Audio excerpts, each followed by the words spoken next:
di la nuyu di la dalal jàmm ci plateau bi monsieur Ba. maa ngi lay nuyu Galadio di nuyu soxna Aminata Diouf Samb di nuyu aussi waa Presse Afrique yëpp di nuyu Presse Afrique di am mbégte ñëw seen plateau bi.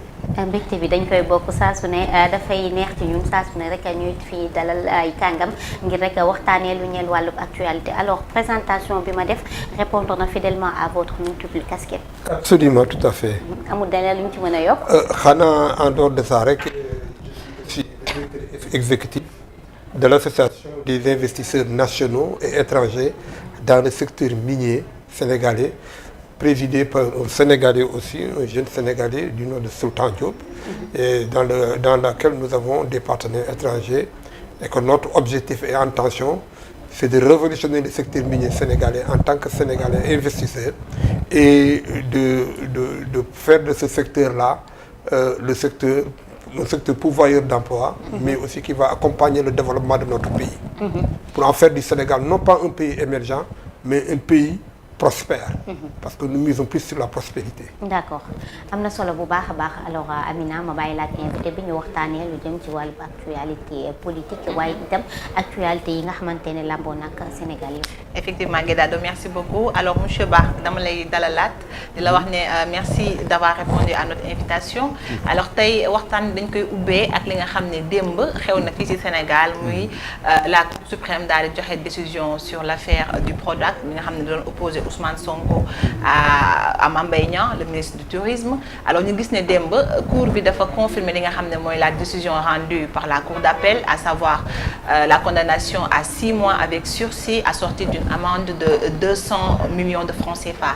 Alors ñu gis démb ba tey nag li nga xam ne mooy l'éligibilité ou non de Ousmane Sonko daal di ñëwaat na devant de la scène ñu bëri di wax ne suite à cette décision Ousmane Sonko du bokk li nga xam ne mooy présidentielle bi di ñëw ñeneen ñi ne non dina bokk parce que beneen procédure bu bees mooy moom la ñu war a ubbiwaat sur non pas sur la contumace bi nga xam ne moo taxoon ñu radier ko des listes, mais sur la diffamation bi nga xam ne ci lañ sukkandiku pour daan ko 6 mois avec sursis. Yow ban jàngat nga am ci boobee décision. waaw jàngat bi mu fi njëkk a am d'abord jàngat personnel la en tant que citoyen, en tant que républicain, pas en tant que républicain politicien, mais en tant que républicain citoyen patriote engagé pour son pays. li ma fi njëkk a kii ndaw d'abord mooy que notre justice bi ñu yàgg décrier tey ñëpp fa lañ dem, que ce soit pouvoir comme opposition tey xam nañu tey suñu justice, que la justice sénégalaise elle est forte, elle est debout.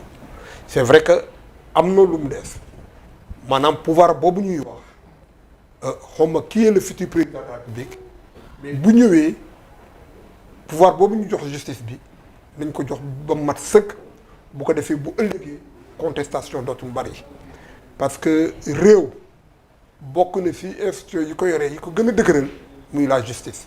boobu leen la. ñaareel bi mooy man je suis un homme politique boo xam ne dama engagé wu, je suis de l'école de Wade, Abdoulaye Wade. man awma ñaari maître en politique, benn maître laa am muy Abdoulaye Wade. Sénégalais yi ma xam yëpp que je prends à témoin sama doomu ndey Mamadou Faye ko xam ne dañoo ànd compagnonnage dans le PDS. li ma jàng si Abdoulaye Wade mooy d'abord bi nit ñi jàng si moom ut xaalis, man maa ngi jàng si moom xam-xam. D'accord. ba 78 ba léegi daanaka 82 jëm si 82 laa commencé ñu di ko gis ñuy fréquenter. li may jàngal mooy le temps c'est le temps, avant le temps c'est pas le temps, après le temps c'est pas le temps. mooy lan mooy boo excès bu njëkk Sénégal dañ ko daan wax naan mais jëlal réew mi mu ne du ma jóg si ay cadavre pour jël réew mi. mu dox loolu ñun ñu nekkoon si keppaaram ànd ak moom nekk ay doo xeex nag ñu xeex xool loolu ñu topp ko si loolu bi mu jotee 99 maa ngi koy làpp décembre 99 li ma wax ak bu mu waxee ak man dafa ma ne Boubacar fi mu nekk nag jot nañu jël réew mi, parce que ñii ma toogal tey fii Paris tey di ay doomu sénégalais et bu ñu dajoo ñëw toog ak man léegi sama jël réew mi mat na léegi nag préparé wu leen nag ngeen taxaw. 99 décembre 2000 mu ñëw mu gagné. maanaam le temps bi ñu doon wax avant le temps c'est pas le temps. après le temps c'est pas le temps. dinaa moo tax ma si décision bi laa jëm si. oui. le temps il faut le gérer pendant qu'il est temps. alors mooy lan mooy bu situation bi commencé di dem dama toog ay kilifa politique yu mag ma ne leen man j'ai fait communication concepteur lii ma gis situation bi dem nii. enragé wul Ousmane Sonko. te pouvoir am na xam ne boo fa tolloo ni mu nekkee sa objectif ngay nekk objectif am parce que Sonko eggoon na foo xam ne si réew mi. oui. il est devenu incontestable. effectivement. il était devenu moom dong naa donc li ko manqué woon mooy ay mag c'est vrai il y a le doyen Habib Sy qui est très politique.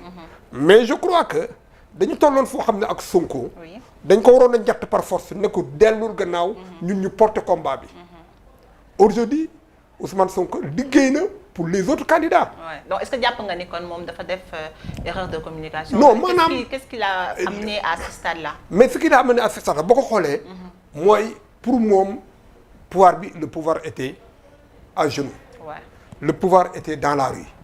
bi muy xeex bi boo xoolee leader yu bari daanaka dañoo jël recul bàyyi ko moom dong. mu porter combat bi mu liggéey ko pour ñoom moo tax fi ma koy toog fu ma toll nii di wax nii tey li ma koy conseiller pour ñu bañ ko perdre le temps encore. mooy mu dem liggéeyi si ki muy yaakaar ne mooy candidat am mu teel a génn si bopp Sénégal yi. ñu kooko mu discuter ak moom programme sénégalais yi ñiy def choix. si ay nitam xam fan la ñu dem si choix. waaw parce que quand même il faut le si mu déglu nii à un mois des élections mu nekk ñu bu ko dugal si beneen procédure juridique. juriste yi ko siy dugal avocat yi. ñoom seen victoire la ñuy xool. te xam nañ ne fii actuellement les chances sont minimes. aujourd'hui li war a nekk tànk Sonko ak ko ànd ak moom président Ousmane Sonko mooy nan ngay def ba def sa choix si candidat ba Sénégalais yi xam li tax nga def choix bi si kii. d'accord urgence bi foofu la. d'accord moo tax bëgguma ko mu mel ni tey sax moom Ousmane Sonko candidature am dinañ ko càmbar. foofee nga xam ne mooy conseil constitutionnel. parce que comme ni nga ko waxee moom il a déposé sa candidature pour être président de la République. alors ñu des foofee nga xam ne mooy conseil constitutionnel gis nañ depuis le 30 décembre ñu ngi examiner yooyee dossier de candidature. ñu mel ni li ñuy càmbar quand même sur plus de 80 ou bien 70 de dossiers. 9 kese ñoo ci validé seen ticket ñu si bëri dañ leen ni recalé wala ñu daal di leen yóbbu deuxième tour problème de doublon externe. mu mel ni am na est-ce que amul incompréhension bu am ci mbir mi. non du question incompréhension ñun ñi nga xam ne yàgg nañu politique. oui nous avons grandi sous l'ombre d'Abdoulaye Wade. fekke nañu temps wu Senghor temps wu Abdou Diouf. te ba ñu koy fekk boobu xale yu ndaw lañu. ñu ànd ñëw ba egsi fii am expérience lan la ñuy renvoyer mooy que Sénégal fi mu toll nii war nañu xoolaat bu ñuy dem élection présidentielle nan la ñuy demee élection présidentielle ñu dem si vers les courants vers les primaires parce que mënuñu toog. donc vous n'êtes pas d'accord avec les parrainages alors. non parrainage bi. mën nañ ko éviter bu ñu créer condition bañ fa dem mais mënuñu toog dëkk bu toll ne Sénégal ñu ne la 230 et quelques candidats. ñu jóge foofu. ñu ne la 93 ñoo si kii ñu jógee si 93 yi ñu ne la 9. pour le moment te 9 yooyu rien ne dit que parce que nit ñaa ngi wax naan di jàll na. mais kenn xamul si candidat yi. lan la sur le plan fiscal. fan la tolloog état bi. kenn xamul si candidat yi sur le plan juridique ak yeneen du élément fan la toll si réew mi. beneen segg day ñëw. mais ce qui est dommage on risque d'aller vers des élections yoo xam ne. les principaux ténors de ce pays-là à cause de problèmes de parrainage du ñu participer ces élections. mais regardez une personnalité politique comme le président Idriss Seck. moom laa bëggoon wax sax. ce qu'il représente dans ce pays-là. avec son expérience mu jàll au deuxième tour. mu nar a am mu dem deuxième tour parrainage. alors que aujourd'hui le jeu politique war na dépasser foofu. ma jox la exemple encore. c'est le premier ministre Boun Abdallah Dionne. ma jox la exemple encore. Mimi Touré. ma jox la exemple encore quelqu'un je donne un exemple encore. il y a des candidats yu bees. je félicite au passage Anta Babacar Ngom et docteur Daouda Ndiaye professeur Daouda Ndiaye. mais à côté vous avez par exemple un Abdoulaye Sylla qui est chef d'entreprise. qui a plus de 1200 employés. qui fait tellement de social dans ce pays-là. Et pourtant il a ces mêmes problèmes-là de parrainage. alors est-ce que jàpp nga kon moom Mimi Touré li muy wax ne ci mbir mi dafa am une forfaiture. non c'est-à-dire que loolu nangu ba machine bi enclenché wu yow yaay liggéey si Anta Babacar Ngom moo mujjee ñëw mais moom bi nit ñi nekk si débat télévisé dafa dem moom si terrain en 2007 2006 quand Idriss Seck avait déjà l'appareil communicationnel du pays. Il avait gagné la bataille de communication médiatique face à Abdoulaye Wade. Je suis allé proposer au président Wade, et à Karim Wade à l'époque, ce qu'on appelle la communication de proximité. Oui. J'ai élaboré un programme de communication de proximité avec Malick Gaye, l'actuel directeur général de l'AGETIP. Ñu bàyyi leen ak rajo yeeg télévision yi ñu dem ci base bi le village le plus reculé du Sénégal bu am bureau de vote ñu travailler sur l'électorat de chaque village. mais est-ce que Abdoulaye Wade bi mu gagné oui. 2007. nit ñi naan ay jinne la fekk ne c'était un travail de terrain quand même. Et c'est ça qui fait aujourd'hui la force de Anta Babacar Ngom. mais est-ce que aussi tamit parce que tamit à part Anta Babacar on a vu Bougane Gueye sillonner le pays. mais oui. malheureusement on l'a recalé. oui mais parce que c'est l'équipe. Vous savez boo jëlee sa lépp def ko ci technocrate yi rek. ok da ngay dem. D'accord. mais Anta Babacar moi je connais deux personnalités politiques yoo xam ne. ñi ngi dëkk ci banlieue bi ils ont travaillé avec elle. mais bu fekkee ne da nga ne non les politiques out mais tu vois et c'est que un peu qui est arrivé au président Ousmane Sonko. il y avait des politiques mais ces politiques là ils ne lui tordaient pas le bras. d'accord. xam nga nit sa leader da ngay egg foofu xam ne ak moom. da nga ko naan lii du fi amee mu jaral la am ko ak ñàkk ko. bu ñu ko defoon tey. kon heure bii en parlant d'ailleurs de ces politiques on parle de Habib Sy qui a validé sa candidature. oui qu'est-ce que vous pensez de sa candidature? non c'est une excellente candidature. Oui. Pourquoi je dis c'est une excellente candidature? Parce que moi je suis de l'école de Wade. C'est encore l'école de Wade qui s'affirme. Et vous allez voir la plupart des candidats qui vont sortir. À part la nouvelle génération, c'est l'école de Wade. Et ça nous renvoie à cette phase d'Abdoulaye Wade. Si les libéraux sont bien organisés, d'ici 40 ans, 50 ans, ils peuvent encore garder le pouvoir. Aujourd'hui, vous savez que le PASTEF n'aimait pas trop les politiques de la vieille garde. S'ils ont accepté Habib Sy et Ousmane Aïda Mbodj, qui étaient très proches de Wade, ça veut dire que l'école de Wade continue à fonctionner. Ça veut dire que chez Wade, il y a toujours ce quelque chose là bi ñu bëgg mu nekk ci ay ritam tas fi. D'accord. Man je suis de l'école de Wade. fi may wax ak yow. Oui. J'ai discuté, j'ai travaillé avec beaucoup de personnes. Oui. Je travaille avec Boubacar Camara. Par exemple, Boubacar Camara c'est l'école de Wade encore. Que je ne dirais pas l'école carrément école de Wade, mais il a travaillé pendant 11 ans à l'ANOCI avec Karim Wade. Ok. Ça, c'est du wadisme encore. D'accord. Dans le même sillage, depuis tout à l'heure, vous parlez de Wade. À quand votre retour au PDS? Ça fait plaisir d'entendre cette question-là. Vous savez, en 2017, j'étais déjà sûr que le PDS n'aurait pas de candidat à l'élection présidentielle de 2019. D'accord. De 2019. Ouais. Et j'ai tout fait pour que les libéraux restent au pouvoir. C'est en ce moment que j'ai soutenu le président Macky Sall pour un deuxième mandat sans être militant de l'APR. Ouais, parce que vous avez démissionné des instances du PDS. Oui, parce que, tout simplement, moi, je suis un wadiste pur et dur. Je suis la trajectoire Wade. Il y en a qui se réclament de wadisme. Mais ils sont wadistes parce qu'ils ont des moyens, ils ont des possibilités. Mais nous sommes wadistes parce que nous l'avons dans le sang, parce que nous sommes de cette école de Wade. Pure école de Wade. Ouais. Personne ne discute. Maintenant, mon retour au PDS. Vous savez, au moment où je vous parle, à l'instant, c'est pas encore décidé ni envisagé. Oui. Présentement. Ça peut se faire dans 1 mois, dans 2 semaines, 3 semaines. Oui. Mais j'ai des candidats aujourd'hui qui sont en liste. Non, aujourd'hui, je donne un exemple aujourd'hui. Prenez le cas, j'ai beaucoup d'estime pour Boubacar Camara. Oui. Le cas, par exemple, d'Abdoulaye Sylla. C'est un jeune qui a fait ses preuves dans le système économique du Sénégal. Oui. En wolof, s'il vous plaît. En wolof, s'il vous plaît. C'est comme Abdoulaye Sylla. Donc, comme le président Idrissa Seck. Oui. mais qui est un homme achevé machallah.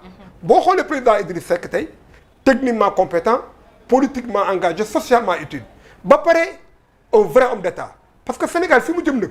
dañu soxla président bu mûr. un homme d'État. un homme d'État. D'accord. diggante bi tey boo xoolee candidat yi. jàll votre candidat Karim Wade. Karim Wade. Je l'ai entendu. J'ai suivi son discours. Ouais, j'ai dit que je suis de l'école de Wade. Et quand tu es de l'école de Wade, de la pire école de Wade, tu sais lire les discours. Ouais. Et le discours qu'il a tenu récemment. Il a survolé toutes les questions générales qui interpellent les Sénégalais. Madame dafa leen survolé questions yi ak ndaw yi. mais xam nga dugagul au fond lan lay proposer jeunesse sénégalaise xëy na mu ngi dans ses valises bu ñëw dara waxtaan ak Sénégalais yi. questions yi traité gu ko foofu mais ku ko xool xam na réalité Sénégal. mais quand même ku nekk hors du Sénégal depuis 7 ans 8 ans bala maa jël engagement si quoi que ce soit. ma xam exactement lan lay proposer Sénégalais yi. te fii ñu jëm nii nag. et moom lay wax sànq élection yi ñu gën a complexe. mais boo xoolee candidats yi tous les candidats se valent. quand tu prends Habib Sy tu prends Boubacar Camara tu prends Idrissa Seck tu prends Abdoulaye Sylla tu prends Karim Wade. aujourd'hui ku si nekk Cheikh Tidiane Dièye tu prends même Boun Abdallah Dionne. Oui. Mais est-ce que jàpp nga ne Karim Wade qui est absent pendant 7 ans hors du pays est-ce que jàpp nga ne kooku quand même pare na pour en 2024 jox ko sunu réew mi. waaw mais loolu lay wax. waaw c'est-à-dire que tey mi ngi dépendre si li muy wax sénégalais yi mi ngi dépendre si équipe bi koy sénégalais yi gisee. c'est extrêmement important parce que li may wax ni Sénégal. waaw kenn waratu ko gouverner par procuration. kenn waratu ko tay la Sénégal. maa ngi dégg kii ñi ñaan noo diw bu jàll kii la ñuy voteel loolu système tay la ak procuration. sénégalais yi nañu ubbi seen bët xool bu baax parmi les candidats. kan moo si gën a yeyoo ak li ñuy wax ak li ñuy dox. loolu moo tax man ñun mouvement banlieue avenir. MBA ñi ngi fi ñu nekk. parce que képp koo xam ne que ne dañu décider voter la foofu dans la banlieue.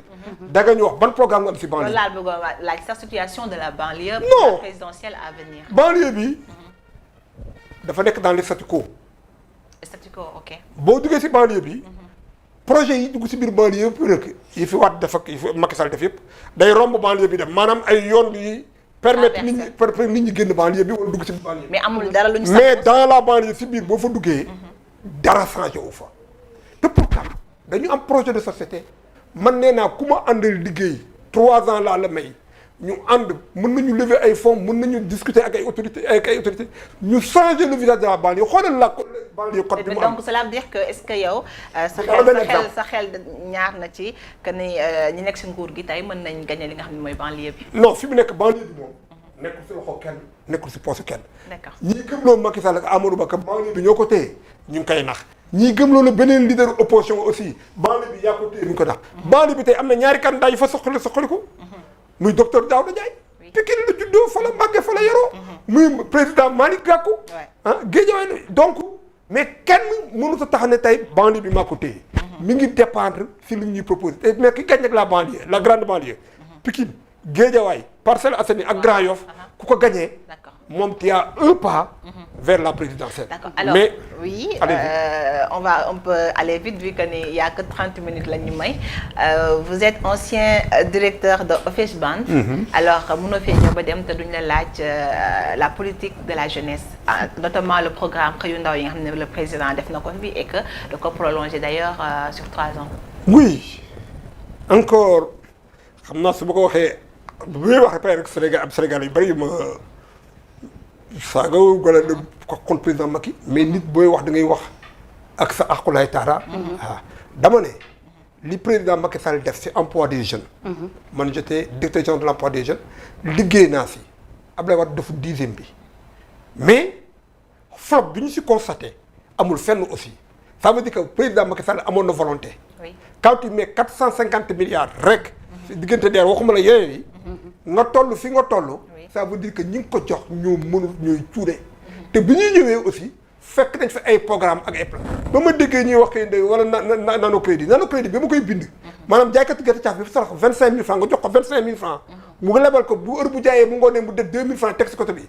jaaykatu meew bi ak savon bi mais aussi les programmes de transformation parce que économie maanaam secteur bu si nekk boo jëlee secteur bay bi nga jël secteur pêche bi nga jël secteur élevage bi dañu war a dem non seulement di bay maanaam di napp mais tendre vers la conservation et la transformation boo amee conservation bu baax boo am transformation bu baax da ngay mën a vendre da ngay mën a jaay mais aussi valoriser les ressources naturelles parce que xoolal suñu suuf si xoolal ni mu arrosé woo xoolal suñu géej gi xoolal li fi nekk si mooy xale yi li leen di tax a daw tey parce que dañu amul benn perspective et pourtant on a une nature généreuse absolument te lii état bi def tey 400 milliards c'est-à-dire que tey 400 milliards tey waroon na mën a produire en 5 ans en 6 ans 1300 milliards d'accord parce que booy lebal nit ñuy liggéey dañuy fay mais aussi partenaires yi aussi dañuy am possibilité encore xam na yow am nga garantie ñu yokkal la lebal la bu ko defee nga mën a xeex. donc gestion fonds yi moo kii mais c'est lié c'est la même chose aussi dans l'habitat social. président Macky Sall wax na fi 100 000 logements.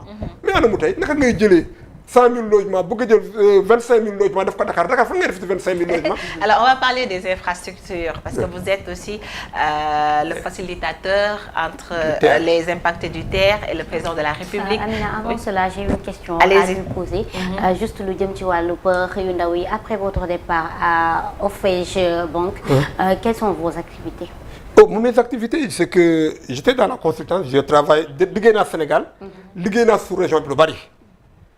Mali d'abord moom la njëkk am na benn moment man ak directeur de l'ANP Mali ñoo doon liggéey en tant que consultant ma leen di jàppale.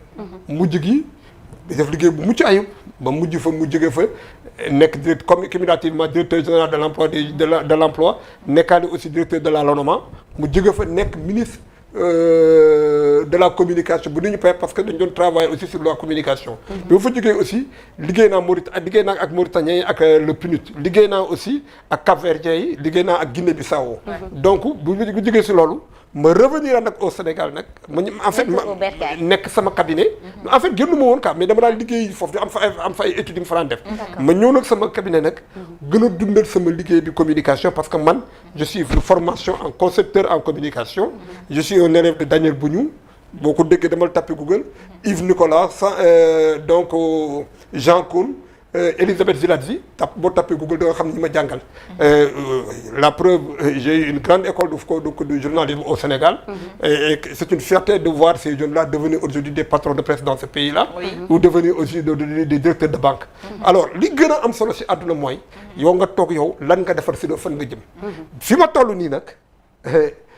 sama cabinet dafa dem ba benn moment ñu am sama cadre liggéey ma rencontré les Sénégalais qui travaillent dans le secteur minier ak ay étrangers ñuy liggéey ba ñu taxawal association des investisseurs nationaux et étrangers dans le secteur minier waaw. alors comme vu que ne Sénégal instant bi question des mines moom soxal nañu lool. lan nga ñu mën a wax ci les contrats miniers. mooy li ma bëgg a wax mooy. d'abord nañu encourager la préférence nationale. d'accord te loolu lu koy faciliter mooy. ñu xoolaat administration bi. parce que mënuñu nekk Sénégal ay doomu Sénégal nekk secteur bi di liggéey di daan seen doole di bëgg a percer ñu leen di naj pour ay intérêts yoo xam ne kenn ne ay intérêts grandes sociétés minières yi la. ñu nekk fii bancarisé wu di exploiter suñu or bi. regardez la région de Thiès. pendant ces 40 dernières années. Thiès moo nekkoon première région minière du Sénégal ñuy exploiter phosphate bi di exploiter calcaire bi di exploiter dafa nekk yëpp ñu naan ñu gaz amul si dëkk bi. fekk nit ñi ñu ngi liggéey ñu ngi exploiter suuf. tey li xew Kédougou tey boo demee Kédougou tey. dans la région de Kédougou nga dem dans la région de Matam dans la région de Sénégal oriental ñetti dëkk yooyu man li ma fa gis di ko fa dund actuellement bu ñu encourager Sénégalais yi d'abord les industriels qui sont dans le secteur. mais aussi ñu pousser leen ñeneen ñi ñu ñëw aussi mais population yi aussi ñu organiser leen. ñu devenir des producteurs même si c'est dans la production artisanale. pour dëkk yi mën a soxali ko. loolu. aussi les contrats peut-être les contrats revoir les contrats. non il faut revoir les contrats mais il faut travailler aujourd'hui par exemple le fonds minier. aujourd'hui il y a presque 250 milliards qui entrent dans les caisses de l'État mais si l'État met 50 milliards de côté. accompagner les populations locales. accompagner les investisseurs qui sont dans ce secteur là. ñu wuti ay partenaires ñëw liggéey ñoom win-win ah. mais secteur minier day njëkk jël Sénégal. aujourd'hui donc yow jàpp nga ni le pétrole qu'on annonce et le gaz tey mën na Sénégal mën na ci gis boppam. non évidemment. Ouais. mën na fi gis boppam parce que du pétrole bi rek ngay xool. ak pétrole bi ñuy jaay. da ngay xool bu usine pétrole bi taxawee. ñi siy liggéey da ngay xool fan la ñuy dëkk lan la ñuy dépenser ñoom. da ngay xool aussi les produits dérivés lan lay apporter Sénégal nga xool seen milieu environnement lan moo fay changer tey pétrole bi tey mi ngi ñëw mais si on ne fait pas attention mais monde kii bi nu mu tuddati nappkat yi. mais bu ñu leen encadrer accompagner leen rapidement mais beneen problème la ñuy amaat. comme quoi. parce que pétrole bi zone bi koy exploité. oui. forcément dafay doon ay zones yoo xam ne que les zones de production la. dafa am ay barrières. te ña fa nekkoon dëkkoon fa. su fekkee l'état bi teel leen jël en charge. recycler leen wala ñu recycler leen wala mu jàppale leen ñu gën a développé wu dans une autre zone. au Sénégal réew mi fi mu jëm du baax. dama ne nous avons l'avantage man li ma gis Kédougou gis ko Tamba mu am Matam. sans compter maintenant sur le côté agricole sur le côté nu mu tuddati maritime. dama ne le Sénégal peut devenir un Eldorado. D'accord. dama ne le Sénégal bu ñu liggéeyee sérieusement ñu am le président qu'il nous faut un homme d'État mûr responsable un vrai chef d'État ñu jël dëkk bi remettre les gens au travail nit ñi ku liggéey xam na yow da ngaa liggéey nga am loo mën a jënd kër. wala loo mën a commencer épargner pour jënd kër am loo mën a jënd oto. am loo mën a yore sa njaboot. bu ñu ko defee Sénégal fii ak 5 ans. ñu commencé naan mi ngi sur la voie du Qatar. ak du Koweït ay nit lañu. ñooñu mënuñu am pétrole rek ak gaz. ñu am pétrole. am gaz am zircon am phosphate ah aujourd'hui tey suñu géej dox. suñu kii dox nu mu tuddati àll bi jox suuf si nangu. ñu toog fii dëkk yooyu di ñu raw énergie solaire également. énergie solaire c'est-à-dire que réew mi li fi nekk fii richesse. Sénégal yëpp mën nañu liggéey Sénégal yëpp mën nañu tedd. mais bu fekkee ne xëy na da ngaa yow da nga nekk homme d'état. biir bi poche bi ak soxna yi. mais réew mi du dem. biir bi poche yi ak soxna yi. quand je dis soxna yi damay rafetal. mais dafa am loo xam ne réew mi. il faut ñu taxaw. dëgg la def ndëpp. def ndëpp national waaw. et puis ñu am un président courageux boo xam ne. dana def tuuti un peu de dictature positive. remettre les gens au travail. D'accord. njublang dàq fi jóge fi.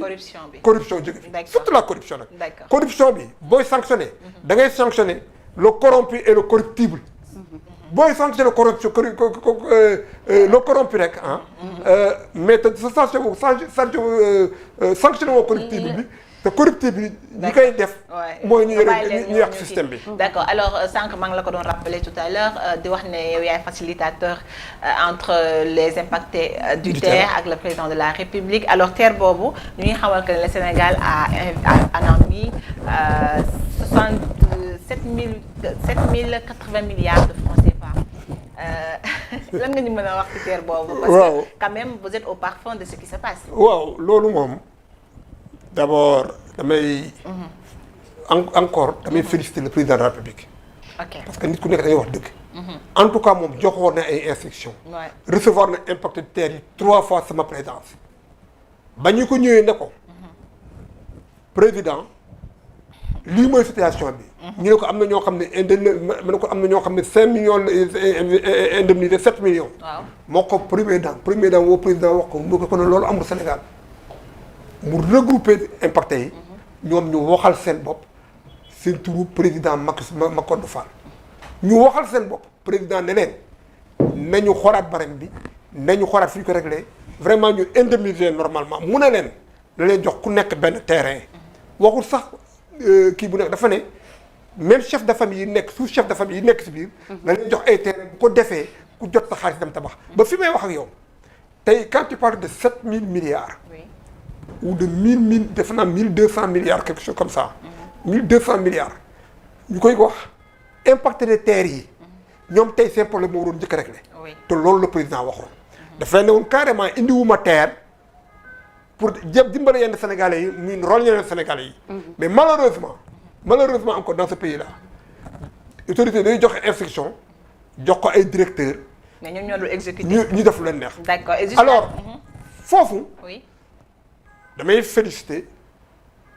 les collectifs des impactés loolu neex mënoon nañu ko def mais chaque fois bu ñu toogee waxtaan ak ñoom il montre que ay républicains lañu dañuy wane ko ay gens responsables lañu chaque fois dañuy def ba xam ne kenn am na loo xam ne bu ñu ko defoon tey suba dëkk bi yëngatu ba kenn du tal kenn parce que seeni kër la ñu nangu jaaree fa saxaar mais chaque fois dañuy dem begg benn niveau ñu reculer waat xool pour intérêt réew mi loolu aussi maa ngi si félicité aussi le nouveau directeur général d'accord Abdoulaye Baldé aussi d'accord de l'APIX bi mu ñëwee aussi c'est vrai que état moo am lu muy doxee parce que procédure financière yi moo yeex mais quand même moom mi ngi def li mu mën di avancer aussi si loolu maintenant li si des mooy terre moom fii laay waxee Sénégal yëpp du ma dégg bu yebba ñu jàllale ko terre moom il faut ñu ubbi audit ko terre c'est une très bonne chose waaye nag il faut sénégalais yi xam ñaata moo si dem ak fan lu dugg donc cela veut dire bu ñu la déggee mooy li ñu annoncé ne moom lañ ci def defuñu ko ci non mën nañ ko si def mais nan lañ ko si defee ak fan la egg d'accord xam nga nit ñun man nekkoon na directeur général j'étais le chef département communication politique communication de crise de la CAS cellule d'appui à la communication de l'État sous Abdoulaye Wade donc dama ne fii ñu toll nii c'est une bonne réalisation mais loolu bu ko defoon si Dakar chemin de fer Dakar Tamba ba Kédougou kon heure bii tey ñu ngi xool li ñu si yokk pour que nu mu tuddati basalte bi nekk Kédougou xam ne c'est le meilleur basalte au monde muy ñëwee Dakar ak ni muy demee feneen ba tax jom beneen bi si des mooy si midi foofu laay terminer mooy état bi noo xool bu baax a baax ñi muy jox ay licence dañuy wax si or bi rek mais xoolal cimenterie yi nekk Sénégal bari na ñaata cimenterie moo fi nekk bari na boo demee tey booru aéroport am na benn cimenterie bi ñu fa jox AIBD waa ji dafa borom cimenterie bi dafa ñàkk miirowu ko sax